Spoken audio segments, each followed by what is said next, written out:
Hi, it's Chris. I'm so glad you're here. This channel is all about trying to unpack and understand the systems that make up our society today. For this video, I'm going to dive into something that tends to make people glaze over: tax policy. Why is it important? What do we need to know? And where do we go from here? So first of all, what is it? Every level of government needs to have some sort of resources, income, in order to do the things that we want them to do.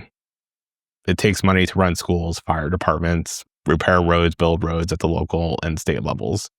It takes money to have a military and to pay all the government salaries that we need to pay. There are hotly debated issues on the spending side of what should we be spending money on. But what often goes overlooked, and really shouldn't, it should be much more part of our national conversation, is what's the debate about how do we raise that money in the first place? For most of my lifetime, except for a few years in the 90s, our government at the federal level especially operates in a deficit. We don't take in as much money as we spend every year. That has led to this graphic that you'll see on the screen of U.S. national debt up near $38 trillion. Just like we have household debt, that debt is taking on interest, which means we'll be making that payment for generations to come. And every time we add to it, we take away decision space for future generations that are going to have to deal with problems that we can't even imagine today. It's something we have to fix. And where do we start? I really think we have to start by understanding how we got to our current tax system. It's a tax system that basically says the lowest income earners don't pay much at all. Everyone who earns a decent wage or earns a big income from wages pay a lot in taxes. And then the wealthiest among us, the billionaire class, pays single-digit percentage points. It's not a fair system. It's a system that when we really started taxes for different things like the Civil War, the Progressive Era, it was really built on an idea originally that the more income or wealth you have, the more responsibility you have to pay taxes. The logic for it is simple. If you're a billionaire business owner, then you actually benefit more than the average citizen from having national infrastructure to get your goods out, to having worker benefits that they can claim unemployment insurance when they become unemployed when you have to downsize if that happens. It's the sort of social safety net that the business community really benefits from.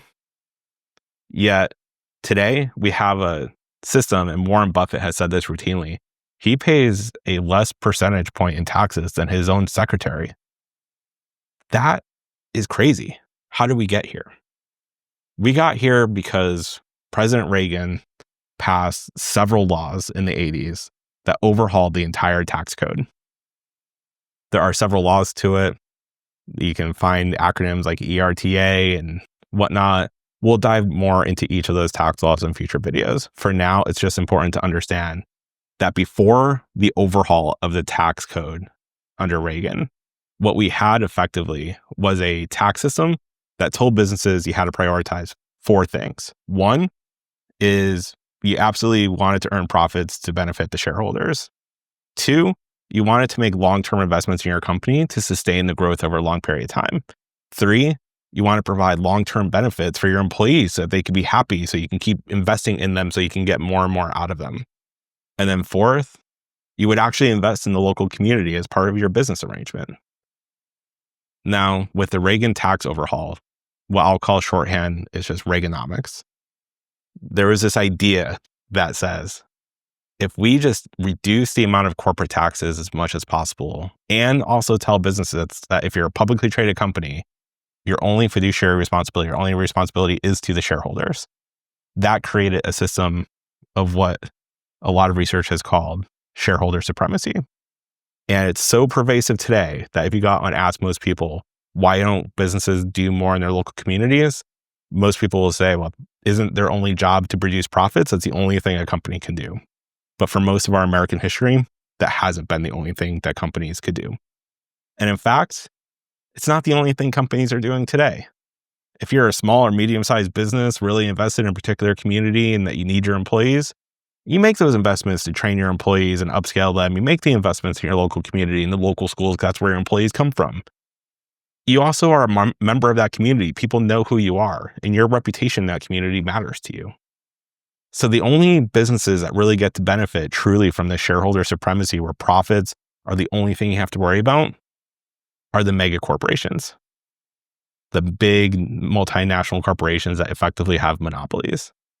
They get to do whatever they need to do to maximize profits. What does that do to the rest of us? Well, on this chart that you're about to look at, you see 3 lines. The line that is going up the most is corporate profits over time. From the 1980s till now, no matter which measure you use, gross profit margin, profits overall, whatnot, there's a couple different ones. Profits have gone up a lot, more than doubled. The productivity per worker and productivity for the entire labor force has gone up. The amount of hours and the productivity per hour has gone up. Wages have gone down. It's not a fair system. It's a system that by US code says that the only thing we get to care about are profits. And you can go beyond what I'm just talking about from shareholder supremacy. If you just look at the US tax code, and if you want to fall asleep really quickly, I recommend you do, or you can use AI tools to summarize it for you.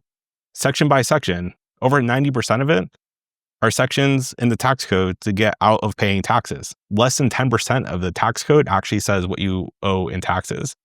Now, for most of us who don't have sophisticated businesses, accountants, and lawyers to figure out how to minimize your tax burden, that all doesn't really matter to you. Most of us get a standard deduction, or if we do itemize, it's pretty normal itemizing for deductions.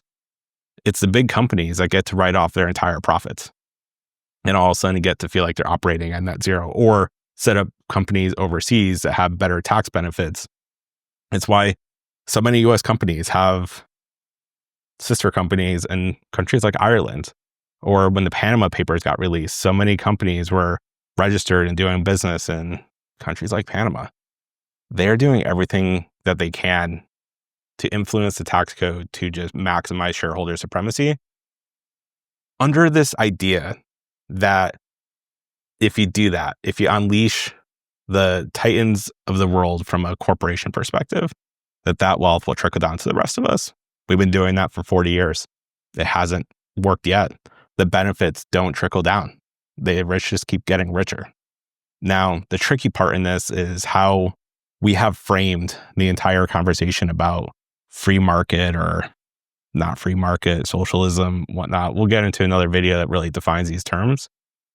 The important thing for you to know right now, there is a whole lot of room between capitalism and the free market that has rules that actually balance the needs of the entire society.